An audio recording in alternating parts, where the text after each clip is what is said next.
మీ doubts ఏంటి చెప్పండి. మేము ఫస్ట్ రోజు నుంచి ఒకటే మొత్తుకుంటున్నాం. మేము మా అసోసియేషన్లో మా డాన్సర్స్కి రావాల్సిన పేమెంట్స్ ప్రొడ్యూసర్స్ మాకు ఇస్తున్నా సరే కొంతమంది ఇన్ఛార్జీలు కమిషన్ రూపంలో తినేస్తున్నారు. సో వాటి మీదనే మా పోరాటం. కానీ దాన్ని వేరే వేరే టాపిక్స్ మీద డైవర్ట్ చేసి అనవసరంగా లేనిపోని వాటి మీద ఫోకస్ చేస్తున్నారు తప్ప ఉన్న విషయం ఏంటనేది బయటికి రావట్లా. సో ఇప్పుడు జరిగింది కూడా అదే, దాని గురించే మీటింగ్. మేము వచ్చాము, మా వివరణ అంతా ఇచ్చాము, ఏం ఫ్రాడ్ జరుగుతుంది, ఎలా జరుగుతుంది అనేది మొత్తం వివరించాము. వాళ్ళ కింద మాట్లాడి వాళ్ళు ఒక ఫైనల్ డెసిషన్ చెప్తారు.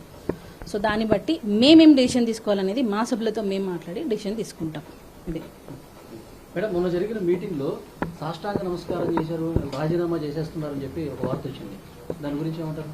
ఇప్పుడు అఫీషియల్గా ఏదైనా ఇస్తేనే కదండి అవుతుంది.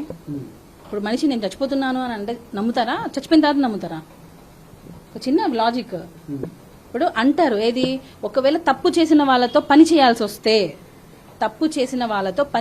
వస్తే అలాంటి వారితో పని చేయడం కంటే మనం పదవిలో నుండి వెళ్ళిపోవడం బెటర్ అనే ఆప్షన్ మేము చూస్ చేసుకుంటాం. ఎందుకంటే తప్పు చేసినప్పుడు తప్పు సపోర్ట్ చేయడం కూడా తప్పే అంటున్నా. సో అలాంటి వారితో పని చేయ అని అంటే ఎలా పని చేస్తారు? సో రాజీనామాలు పెట్టమని మేము ఎవరం అడగలేదు, వాళ్ళే పెట్టారు. వన్స్ రాజీనామా పెట్టిందంటే ఆ పోస్ట్ ఖాళీ, వాటికి ఎలక్షన్స్ కి వెళ్ళిపోవాలి. మీరు అఫీషియల్ గా అన్నారు కదా, అఫీషియల్ గా చేస్తే ఏమన్నా అఫీషియల్ గా ఇప్పుడు ఆ 10 మంది కూడా అఫీషియల్ గా డాన్స్ మాస్టర్స్ అసోసియేషన్ కి రాజీనామాలు ఇవ్వలేదు. వాళ్ళు డైరెక్ట్ గా ఫెడరేషన్ కి ఇచ్చాము. ఫెడరేషన్ మళ్ళీ దాన్ని బ్యాక్ చేసి తీసేసుకోమని ఇచ్చిందా? మీకు ఏమైనా బ్యాక్ తీసుకున్నట్టు వాళ్ళు మాట్లాడినవి నన్ను అడగకండి, ఏదైనా ప్రూఫ్ చూడండి. మీకు ఇవ్వలేదు కదా వాళ్ళు కూడా. ఫెడరేషన్ గతంలో కూడా ఇలాగనే వేరే బాడీలో ఉన్న వాళ్ళు ఇదే ఫెడరేషన్ కి రాజీనామాలు ఇచ్చారు. అప్పుడు ఏం చెప్పారు? మీ అసోసియేషన్ లో ఇవ్వండి అని చెప్పారు. మరి ఇప్పుడు మాత్రం రాజీనామాలను తీసుకుని ఎందుకు మీటింగ్స్ పెడుతున్నారు? మీ అసోసియేషన్ లో వీళ్ళు ఇవ్వలేదు అంటున్నారు. నేను మీకు అదే అడుగుతున్న క్వశ్చన్. గత బాడీ రాజీనామాలు చేశారు, ఇదే 10 మంది రాజీనామాలు చేశారు. మరి అదే 10 మందిని ఫెడరేషన్ లో ఇచ్చినప్పుడు ఇది మీ సమస్య, మీరే పరిష్కరించుకోండి అని మా అసోసియేషన్ కి పంపించేశారు. ఇప్పుడు మాత్రం రాజీనామాలు చేసినా కూడా మాకు పంపించకుండా వాళ్ళే డీల్ చేస్తున్నారు. అంటే దీని వెనక ఏంటి అంటున్నా? మాకు పంపించాలి కదా, మా అసోసియేషన్ మీరే అంటున్నారు కదా, మాకు పంపించాలి కదా.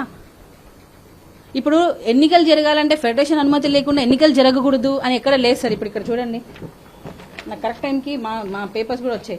ఇప్పుడు ఇక్కడ ఏముంది? తెలుగు చలనచిత్ర పరిశ్రమ కార్మిక సమాఖ్య ఫెడరేషన్ వారు ప్రతినిధుల ద్వారా లేదా కార్మిక శాఖ అధికారుల ద్వారా ఎన్నికలు జరుపుకోవాలి. అంతే తప్ప ఓన్లీ ఫెడరేషన్ ద్వారానే ఎన్నికలు జరుపుకోవాలని లేదు సార్. ఇవన్నీ కరెక్టేనండి. అంటే ఎవరైతే రాజీనామా చేశారో అసలు మేము డాన్స్ మాస్టర్ అసోసియేషన్ కి మేము రాజీనామా ఇవ్వలేదు. మేము ఓన్లీ ఫెడరేషన్ వరకు వెళ్ళాము. ఫెడరేషన్ ఎందుకు మీరు రాజీనామా చేయడం అనేటువంటిది అనడంతో మా రాజీనామా వెనక్కి తీసేస్తున్నాం. మేము అసలు అసోసియేషన్ లో రాజీనామా చేయలేదు అని అంటున్నారు. ఇప్పుడు మేము మా అసోసియేషన్ లో ఒక ఫ్రాడ్ జరిగింది సార్. మా దానిలో ఒక ఫ్రాడ్ జరిగింది. మేము ఆల్రెడీ దాన్ని జనరల్ బాడీలో బట్టి మేము ప్రూవ్ చేసాము.